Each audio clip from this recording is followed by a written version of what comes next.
Actualité est présentée par Julia Pisselengue. Le parti politique CRD du patriarche Christophe Mbosso a continué à mobiliser en faveur du changement de la Constitution, réforme appelée de tout lever par le président de la République Félix Tshisekedi. Ce samedi 28 décembre, le vice-ministre de la Justice et contentieux international, Maître Samuel Mbemba Kabouya, a échangé avec les étudiants de toute la RDC au Salon Rouge du ministère des Affaires étrangères. Leur échange a tourné autour du banditisme urbain, de l'insécurité et de réformes institutionnelles.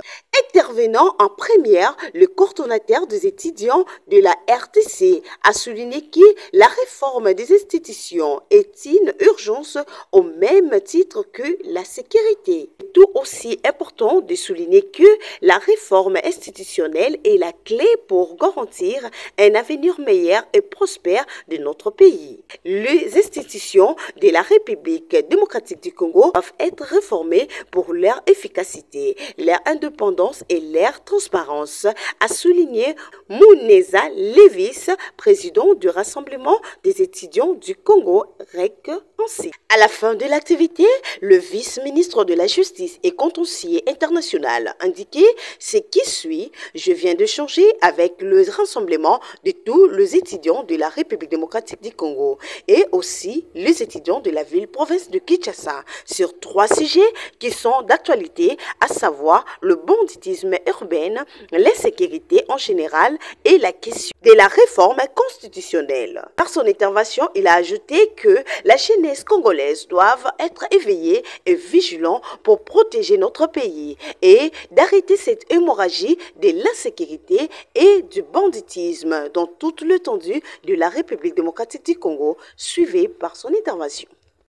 Je viens d'échanger avec le rassemblement de tous les étudiants de la RDC et aussi des étudiants de la ville de Kinshasa sur 3 sujets qui sont d'actualité, à savoir le banditisme urbain, la sécurité en général et la question de la réforme constitutionnelle.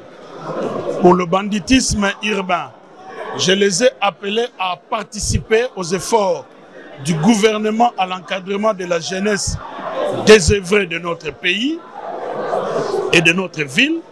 Concernant la sécurité en général à Kinshasa et en RDC, j'ai demandé aux étudiants de mettre aussi la main dans la pâte en redoublant de vigilance parce que nous avons un pays qui est envié et donc il faudrait que chaque jour les étudiants restent éveillés parce que nous n'avons que ce pays comme héritage et nous devons le protéger.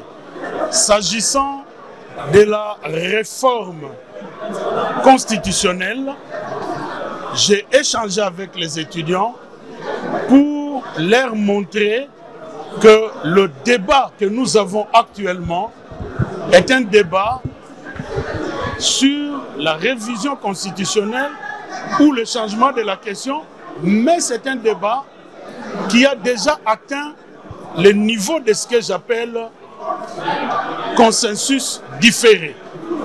Consensus différé parce que nous sommes en présence de la même question, des mêmes acteurs, même si ils ont changé de rôle. Hier, ils étaient au pouvoir, aujourd'hui dans l'opposition. Hier, ils étaient dans l'opposition, aujourd'hui au pouvoir, mais à des moments différents, chacun a démontré l'importance du changement ou de la révision de la Constitution. Donc, à vrai dire, il n'y a pas de débat. La nécessité de changer la Constitution est avérée. Et donc, il appartient à la commission qui sera mise en place l'année prochaine d'y travailler et de soumettre les résultats des travaux acquis de droit. J'ai sensibilisé la jeunesse, j'ai sensibilisé les étudiants pour qu'ils restent éveillés. Chaque fois que quelqu'un leur demandera de sortir, chaque fois que quelqu'un leur demandera de parler, qu'ils s'interrogent au fond d'eux-mêmes. La question est d'ordre d'intérêt individuel où la question est d'ordre d'intérêt général.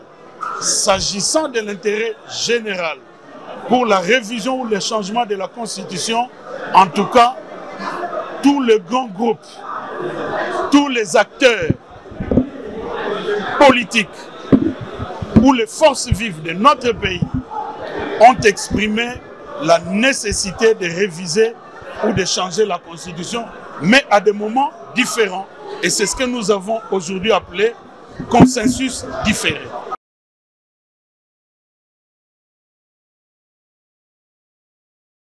Il a souligné que le patriarche Christophe Mbosso et Samuel Mbemba Kabuyatanda sont parmi les rares personnalités politiques du régime qui soutiennent ouvertement la campagne sur la réforme constitutionnelle